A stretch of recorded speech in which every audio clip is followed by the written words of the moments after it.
Isang mapagpalayang araw po sa atin lahat mga kaibigan. Ito po ang Kawal de Carbonel, ang kawal ng demokrasya.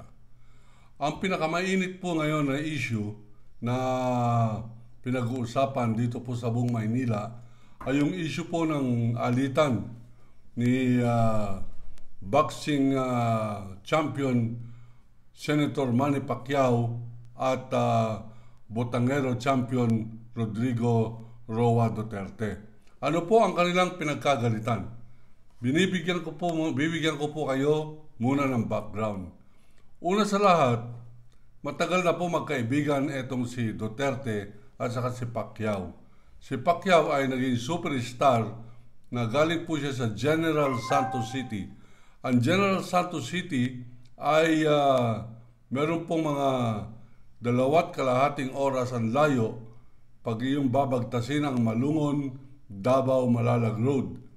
At ang layo po yan sa Davao, humigit kumulang ay 2 hanggang 3 oras na pagdadrive lamang. Sa makatuwid, ako po ay galing ng General Santos City. Noong ako po ay 24 years old, ako ang youngest city councilor dyan po sa General Santos City. Kaya kabisado ko po yung lugar na yan. Naging periodista rin po ako dyan po sa Davao City nung si Duterte ay standby pa lamang sa mga bilyaran dyan po sa Claro M. Rector sa Davao City. Ngayon, mga kaibigan, naging magkaibigan to dalawang ito, lalo tigit nung naging presidente, nang nagkumandidato itong presidente, ang isa sa mga masugid na taga-kampanya niya ay ang boxing idol na si Manny Pacquiao, na siya na rin nag-finance ng malaking bahagi ng kampanya nito sa ilang mga syudad sa buong Mindanao. Diyan po nag-umpisa ang kanilang pagkakaibigan at nung nanalo po itong si Duterte at si Pacquiao naman ay nanalong congressman ng Sarangani Province o yung pong katabing probinsya ng General Santos City, abay napakalaki pong pera ang dumarating kay Manny Pacquiao at siya po'y hinirang ni Ginong Duterte na maging financier ng PDP Laban. Yung PDP Laban o Partido ng Demokratikong Pilipino ay pinangungunahan ni dating Senate President Nene Pimentel at minana ng kanyang anak na si Aquilino Pimentel III, si Coco Pimentel. Ang natatandaan ko po dyan, sapagkat tayo po ay journalist, atin pong namomonitor na kung meron pong mga organizational meeting ang PDP Laban, abay ang nagpipinance po dyan, walang iba kundi si Manny Pacquiao. Sa kanya, pinapasa parati ni Duterte, "Bay, ikaw na muna maggastos dyan, bay." Ay sige lang, oo, ang daming pera naman ni Manny Pacquiao. Siya parating gumagastos sa pagbubuo ng PDP Laban. Yung partido na yan, PDP, Partido ng Demokratikong Pilipino. Ngayon, sa pagbubuo niyan, mga kaibigan, sapagkat parating nagagastos niyan, nauuto-uto ni Duterte gumastos, ay si Manny Pacquiao, na pilit na pag-isip-isipan ng mga ginagastusan ni Manny Pacquiao ng mga delegado at mga party officials ng PDP na gawing Pangulo o Presidente si Pacquiao, sapagkat lahat ng kanilang mga meeting, lahat ng kanilang mga travel papunta po sa kanilang pagmimitingan, baba, magmimiting po sila sa Marco Polo Hotel dyan po sa Davao. Lahat ng ticket manggagaling po sa office ni Pacquiao, sa kanya po naka-charge yan. At ito naman ay parang ikinatutuwa ni Pacquiao na nakakatulong siya sa kanyang kaibigang si Rodrigo Duterte. Yan po istorya niyan. Sa mahabang panahon, para pong nagiging uto-uto itong si Pacquiao ng barkadahan ni Duterte at siya na pong ginagawang gatasan. Ultimo itong si PNP chief nung araw na si Ronald Bato de la Rosa, sa tuwing may laban si Pacquiao, buong pamilya ni Ronald Bato de la Rosa ang sumasagot ng ticket, hotel at pang-shopping, walang iba kundi si Manny Pacquiao. At ito naman, hindi iniintindi ni Pacquiao sapagkat sa isang laban ni Pacquiao, kumikita po ito ng humigit kumulang 1 bilyong piso. Napakarami po yan. Ibig po sabihin yan, napakalaking pera po yan. Kaya marami po siyang mga nililibring mga PDP. At siya po ay nanatiling presidente nito. At pinangakuan siya na porke siyang presidente ng PDP laban, siya ilalaban ngayon 2022 pagkapangulo. Nung araw pa po yan, nung kay Freddie Rhodes pa lamang, na naghahanda sila ng boxing laban kay Margarito, sinabi na ni Freddie Rhodes sa harapan ng world media, in the meantime, you must concentrate on Margarito because the presidency of the Philippines is already yours for the taking, Manny. Ang sabi po nung coach na Eddie Rhodes, nung maglalaban sa Mexicanong malaking boksingero, ang sabi niya, mag-focus ka muna, mag-concentrate ka muna dito sa laban mo kay Margarito sapagkat mataas ang timbang nito sa iyo, mas matangkad sa iyo, mas veterano sa iyo, pero kaya mo ito. Kaya lang, magpo-focus ka muna rito. Huwag mo na muna isipin yung presidency ng Pilipinas. Talagang sa iyo na mapupunta yan, sang-ayon kay Duterte. Ayan po naging buhay ni Pacquiao. Ngunit, nung pumasok na po ito si Sara at bumuo siya ng hugpong ng pagbabago, una niyang ginawa ay tanggalin yung Speaker of the House na PDP laban na si Pantaleon Alvarez at ang ipinalit ni Sara Duterte ay walang iba kundi si Gloria Macapagal Arroyo. Doon nagitla ang PDP laban na ang power pala dyan sa Duterte household, sa Duterte political office, walang iba kundi si Sara Duterte. Siya po ang sumunod sa kanya sila Alan Peter Cayetano, lahat po ng mga senador ng PDP laban, tumiklop lahat at yumukod kay Sara Duterte. Kaya pala, ang ilalaban na talaga pagka-pangulo itong year 2022 ay walang iba kundi si Sara Duterte. Itong si Manny Pacquiao na kanilang pinaasa-asa, pinagastos-gastos, kwinartahan ng PDP laban at ni Duterte, ay nabigla na lamang ito nung siya po'y inumpisa ng bastusin. Nagkaroon na ng mga political maneuvers itong si Duterte at sila Soto at Alan Peter Cayetano, at nagkaroon na di umano ng clamor. Magkakaroon ng paghiling ang mga miyembro ng PDP na ang patakbuhin bilang Pangulo sa 2022 walang iba kundi si Sara, at ang magiging Vice President walang iba kundi si Rodrigo Duterte. Yan po ang naging arrangement, at dahil po dyan, nabigla itong si Manny Pacquiao at sabi niya, teka paano, bakit nag-meeting kayo? Ako ang presidente, ba't hindi ninyo ako inimbita? Sinabihan siya ni Duterte, mag-isip-isip ka nga, wag kang pumaporma-porma dyan, hindi mo alam ang iyong ginagawa. Si Pacquiao, mga kaibigan, bagamat boksingero, talagang gustong-gusto nitong matuto. Nag-aral po ito ng political science, nag-enroll sa University of Makati, nakapagtapos po siya sa napakabilis na panahon, ngunit tuloy-tuloy ang kanyang pag-aaral. Meron po siyang coach at sang-ayon po sa kanyang abogadong si Attorney Gakal. Abait puspusan po kung magbasa ng libro at pag-aaral ng mga political books at saka pagbabasa ng mga speeches ng mga great leaders. Yan po si Pacquiao. Pagka nagustuhan niyang isang bagay, kanya pong puspusan na pinag-aaralan yan. At dahil po siya ay naging barkada ni Ginong Duterte, naging pride po niya na bilang isang taga Mindanao, ang Pangulo ng Republika ng Pilipinas sa kauna-unang pagkakataon ay nanggaling sa Mindanao at dyan pa sa Davao at kapwa niya Bisaya.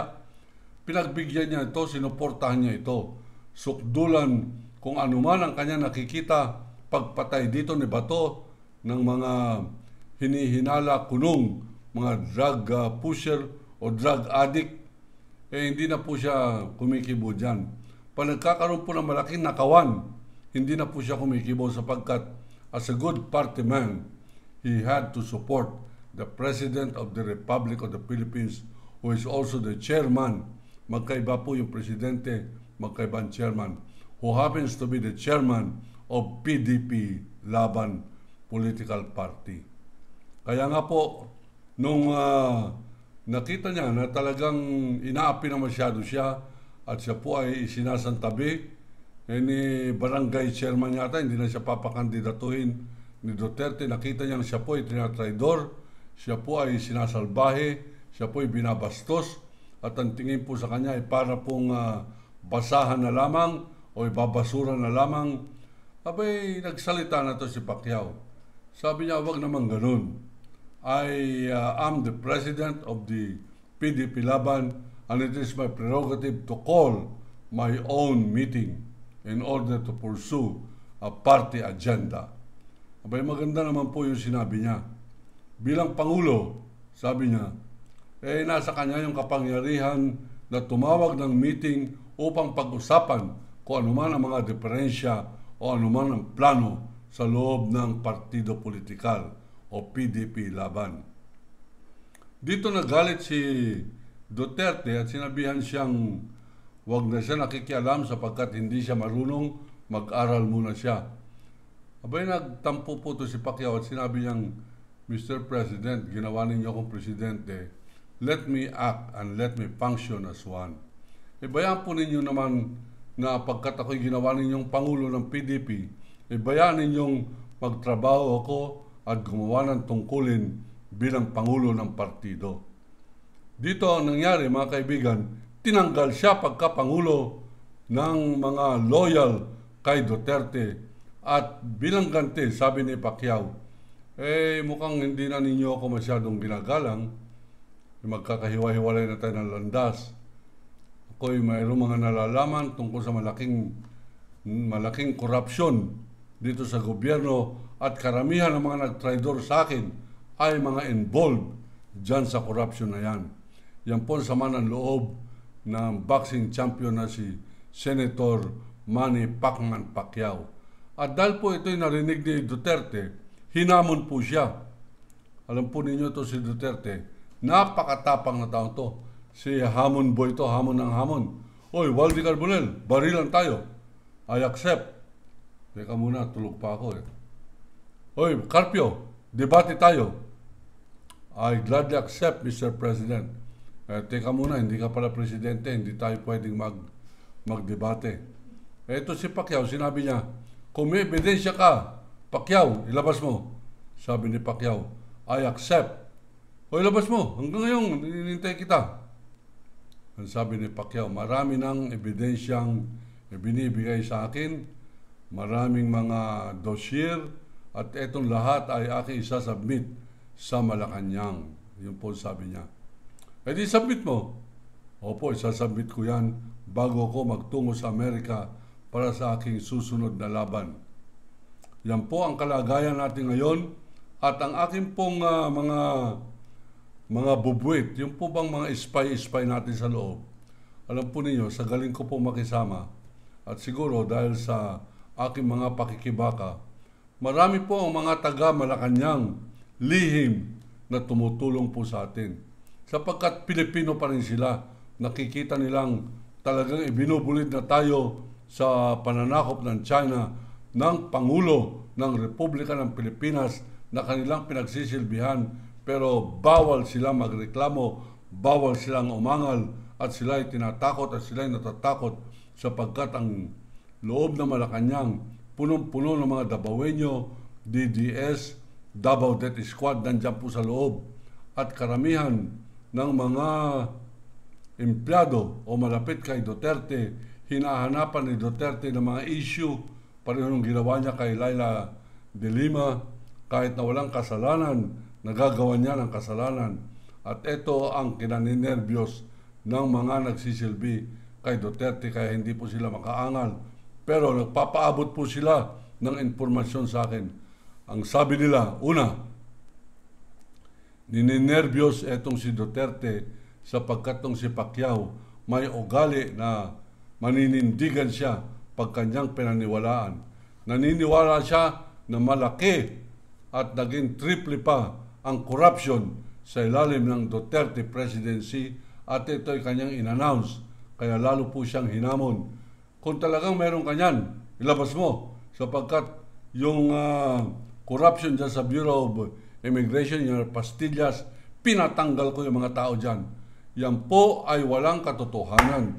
Alam ko po yan sapagkat isa po ako sa mga sumusubaybay dyan po sa corruption ng mga inchik na pumapasok po sa ating mga sundalong inchik, nagbabayad ng $600 sa bawat isang passport na kanila pong ginagamit pagpasok dyan sa immigration upang sa ganun agad-agad matatatakan sila ng working visa, visitors visa at pag malaki-laki yung kanilang inaabot, meron pa silang retirement visa na wala pong hangganan.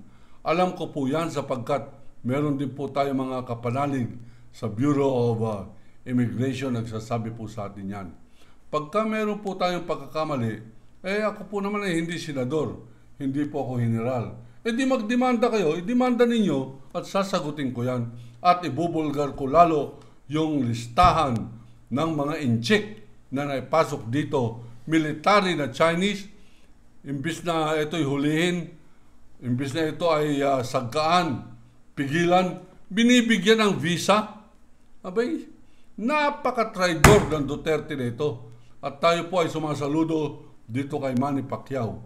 Sumasaludo tayo sa kanyang paninindigang ibulgar na ang corruption sa ilalim ng Duterte administration. Although ang kanyang dahilan ay political, ang kanyang dahilan ay personal hurt, nasaktan siya, ang kanyang dahilan pa rin ay magsisilbing paglilinaw na si Duterte ang isang pinaka-manlolokong politiko na umupo dyan sa Malacanang. Fake po yung kanyang anti-corruption war, pero mas kagimbal-gimbal. At ito po ay aking ibubulgar bukas, kagimbal-gimbal ang pagkapeke ng kanyang anti-drug war. Meron po tayong pinangahawakan na testimonya at siya po ay nakabidyo na kung paano ang isang napakalaking drug lord ay ginawa niya pang cabinet member, etong si Rodrigo Roa Duterte. Hindi po ako nagsabi niyan. Ang nagsabi niyan ay yung pong anti-illegal drug group operation ng Davao Police na nakahuli po ng pinakamalaking shabu laboratory sa bansa. Walang iba kundi sa Davao City pala yan. Yung pala mga kaibigan, lalong lumaki ang drug trade. Kung noong araw, yan po ay 200 billion pesos bago ang panahon ni Pinoy Aquino. Ngayon, 500 billion pesos a year ang kita ng shabu sapagkat protektado masyado ng Duterte administration ang mga drug lords na naglilipana sa loob ng Malacanang. Mga kaibigan, dito po ang ating pong pag-umpisa ng ating 1 million viewers voice. Mag-people power na po tayo sapagkat pinagbabawal ni Duterte na tayo ay magtipon-tipon bagamat yan pong freedom of assembly ay ginagarantiyahan ng saligang batas. Wala po tayong magagawa dyan pagka ginamitan niya pareho pong ginamit sa amin noong June 12. Hindi lamang ginamit sa atin ng police, ginamit pa sa atin ng Navy upang sa ganun walang mapasukan ang mga gustong pumirma ng petisyon. Ano po yung petisyon? Petisyon na nagsasabing dapat igalang ni Duterte at ni Xi Jinping ang hatol ng United Nations Permanent Court of Administration na demanda ni Pinoy Aquino laban sa China na nagsasabing tayong nanalo, ang Pilipinas ay para sa mga Pilipino at ang inchik na sa pangunguna ng komunistang Chinese na si Xi Jinping ay walang pinanghahawakan sa batas o kasaysayan at siyang 9-dash line ay para po bang drawing lamang yan sa tubig at walang basihan. Kaya nga lang, yung ating pong Pangulo ay nagsabing baliwala yung desisyon na yan. Dapat yan ay basura. Kaya nga po, hinihiling natin, sumunod na kayo doon sa inumpisa ni Pacquiao. Kung kayo'y marangal na Pilipino, kung kayo'y marangal na opisyal, dapat humiwalay na kayo kay Duterte sapagkat hayagan yung sinasabi niyang pro-China siya, basura ang United Nations decision. Ano pang ginagawa ninyo dyan para kayo uto-uto dyan? Mga general pa naman kayo, ang daming military dyan po sa gobyerno ni Duterte. Lahat ng mga military na yan, nagmumukha pong Boy Scout na sundalong kanin at wala po silang paninindigan sapagkat sila po ay mga dating Philippine Military Academy. Sila pa yung mga graduate dyan at ngayon walang paninindigan habang tayo ay dinuduhagi ng China at kumakampi itong traidor na si Duterte. Walang nangyayari, walang senador, walang congressman lumalaban. Ngayon meron isang lumalaban, itong si Pacquiao. Sumunod naman kayo dyan. Ilang pang senador ang maari po maging Laila de Lima, maging Risa Ontiveros, o maging mabuting senador. Sa Congress, wala tayong asahan. Ultimo Makabayan Black, ni ayaw po mag-endorse ng impeachment complaint ko. Abay, tayo na lamang mga kababayan na magtulungan. Kaya po nananawagan ang kawal ng demokrasya. Let's do the people power online. Online po. Pag bawal mag-assemble, hindi bawal mag-post. Mag-post po kayo sa kawal ng demokrasya at bibilangin po natin lahat ng inyo pong posting dyan. Hindi po krimen yan ipopost nyo. Ang ipopost nyo po para alam natin at bibilangin para po sa United Nations, iniibig ko ang Pilipinas, China, layas. Yan lamang pong dalawang line na yan. Ipopost po ninyo sa Kawal ng Demokrasya, YouTube channel, iniibig ko ang Pilipinas, China, layas. Bibilangin po namin yan. Pag yan po ay nakakuha tayo ng maganda-gandang bilang, hopefully we can get 20,000, 200,000 postings. Abay, malakas po ang laban natin. Pupunta po ako sa United Nations at aking sasabihin, ipatupad ninyo, gawin ninyong mas mabigat ang desisyon na yan at bigyan po ninyo kami ng tulong upang yan ay aping ipasunod sa aming bansa at sa China sapagkat ang Pangulo ng Republika ng Pilipinas ay ayaw kikilos at binabasura yan. Kami mga Pilipino, as evidenced by this posting, 200,000 posting saying, I love the Philippines, China get out. Yan po ang desisyon ng sambayanang Pilipino. Kahit anong paninindigan ni Duterte, kahit na paano pagbili tayo sa China, ino-nullify natin yan. We will nullify whatever pact he has with Xi Jinping. Sa Tagalog, atin pong papawalang visa yung kanilang pagkakaintindihan ni Xi Jinping at ni Duterte na kanila na ang Pilipinas, probinsya na ng China ang Pilipinas. Ino-nullify natin yan. Null and void sa pamamagitan po ng inyong boses. I dream of 1 million viewers' voice saying, I love the Philippines, China get out. Iniibig ko ang Pilipinas, China layas.